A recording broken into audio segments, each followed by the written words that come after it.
Puno ng luha ang libingan pero sarado na ang langit. O aking Panginoon, ibalik mo ako sa mundo upang ako ay makagawa ng kabutihan sa mga bagay na aking pinabayaan. Ngunit sasabihin sa kanya, hinding-hindi, iyan ay salita lamang na kanyang sinasabi. And sa likod nila ay may barzak, harang, hanggang sa araw ng pagkabuhay na muli.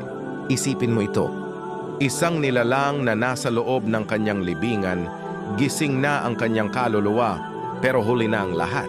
Wala ng pamilya, wala ng cellphone, wala ng TikTok, wala ng pera, wala ng katawan.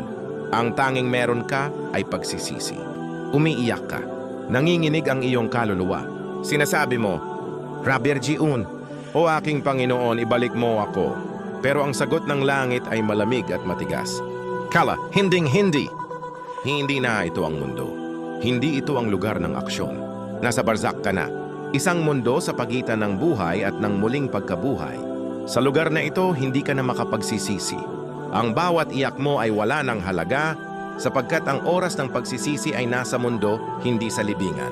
Kung nagustuhan mo ang video natin ngayon, mag-iwan ka lang ng Subhanallah sa ibaba. Salamat sa panunood.